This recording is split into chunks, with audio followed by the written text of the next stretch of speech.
अज क़ौमी सतह ते तव्हां सां वटि जेके लफ़्ज़ मशहूर आहिनि उहे मज़ाक जा आहिनि।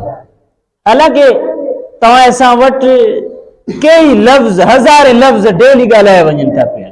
मशहूर चाहे जलदब, मशहूर चाहे वड़ गया, यानी क़ौमी सतह ते तव्हां असांजी जेका सोच है, तव्हां असांजो जेको फ़िक्र है, वो इन दर्जे ते पहुतो आहे जंहिं लाइ हज़रत मूसा अलैहिस्सलाम चयो आऊज़ बिल्लाहि अन अकून मिनल जाहिलीन, तो मां तव्हां सां मज़ाक कयां, अल्लाह जी पनाह।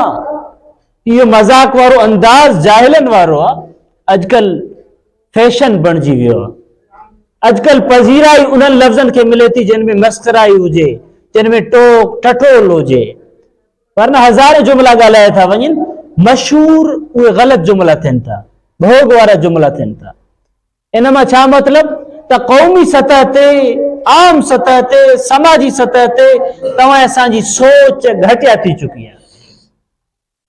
जेकॾहिं तब्दीली चाहियो था त तव्हां असांखे इज्तिमाई सतह ते पंहिंजा सोच मटाइणा पवंदा। ईअं न आहे त मां बहितर आहियां, मां बहितर ॻाल्हायां थो त मुंहिंजो मुआशिरे सां छा, मुंहिंजो समाज सां छा। न, जेकॾहिं नतीजा चाहियो था पिया, पंहिंजे इलाइक़े खे, पंहिंजे क़ौम खे, पंहिंजे ॻोठ खे, पंहिंजे ख़ानदान खे मुहज़्ज़ब बणाइण चाहियो था पिया त तव्हां असां वटि इहा सोच तब्दील करणी पवंदी। कहिड़ी सोच? जंहिं सोच खां हज़रत मूसा अलैहिस्सलाम पनाह घुरी।